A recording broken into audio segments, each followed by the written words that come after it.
ગુજરાત સરકાર દ્વારા ખેડૂતોને આર્થિક રીતે સદ્ધર બનાવવા માટે અનેક યોજનામાં અમલમાં મૂકવામાં આવી છે. જો તમે પણ ખેડૂત છો અને પાણીનું અછતાનો સામનો કરી રહ્યા છો તો ટપક સિંચાઈ યોજના 2026માં તમારા માટે આશીર્વાદરૂપ સાબિત થઈ શકે છે. આ યોજનાનો અંતર્ગત સરકાર ખેડૂતોને ડ્રીપ ઇરિગેશન સિસ્ટમ વસાવવા માટે જંગ સબસિડી આપી રહી છે. ખેડૂત મિત્રો, ગુજરાતમાં પાણીની અછત અને જળ સ્તરમાં ઘટે છે. ખેડૂત માટે મોટી સમસ્યા છે. આ સમસ્યા નિવારણ માટે ગુજરાતના ગ્રીન ઇરિગેશન કંપની GGRC અને રાજ્ય સરકાર દ્વારા ટપક સિંચાઈ યોજના ચલાવવા માટે પદ્ધતિ દ્વારા પાણીનો બગાડ અટકે છે અને પાકોના ઉત્પાદનમાં 20 થી 30% ખેડૂત મિત્રોને પણ વધારો થાય છે. પ્રધાનમંત્રી કૃષિ સિંચાઈ યોજના PM કિસાન હેઠળ ઉદ્દેશ્ય સાથે આ યોજનામાં ખેડૂત માટે આર્થિક સહાય પૂરી પાડવામાં આવતી હોય છે. ખેડૂત મિત્રોને આ યોજનાનો મુખ્ય હેતુ છે પાણીનો કક્ષાએ ઉપયોગ કરવાનો છે.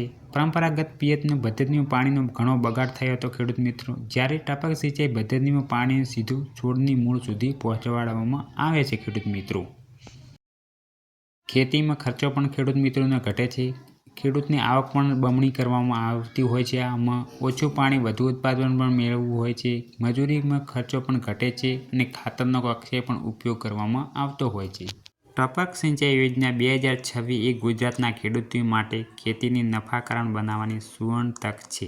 આ યોજના દ્વારા સરકાર ડ્રીપ ઇરિગેશન ખર્ચમાં ઘટાડો કરી રહી છે. જો તમે અરજી કરો, આ યોજના માત્ર પાણી નહીં પરંતુ તમારી કિંમતી સમય અને પૈસાનો પણ બચાવ થાય.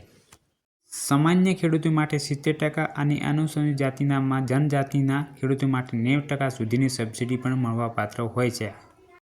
અરજી કરવાની છેલ્લી તારીખ સામાન્ય રીતે જાહેર કરવામાં આવી. હાલમાં આઈ ખેડૂત પોર્ટલ પર અરજી સ્વીકારવાની ચાલુ હોય કે તે તમારે તપાસવાની જરૂરી હોઈ શકે છે. ખેડૂત મિત્રો, તમે તમારા સ્માર્ટફોન દ્વારા આઈ ખેડૂત પોર્ટલ પર જઈને એપથી ઓનલાઈન કરી શકશો અથવા તમારા ગ્રામ પંચાયત VC સંપર્ક કરીને તમે આ અરજીનો સંપર્ક કરી શકશો. ખેડૂત મિત્રો, તમારે પણ આ અરજી ભરાવી હોય તમારા ગ્રામ સેવકની પણ તમે સંપર્ક કરી શકશો.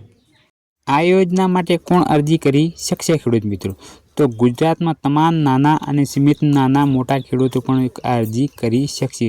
જમીન ધરાવતા તેઓ અરજી પણ કરી શકશે. જેની જમીન ખેડૂત હશે તે ખેડૂત અરજી કરી શકશે. ખેડૂત મિત્રો,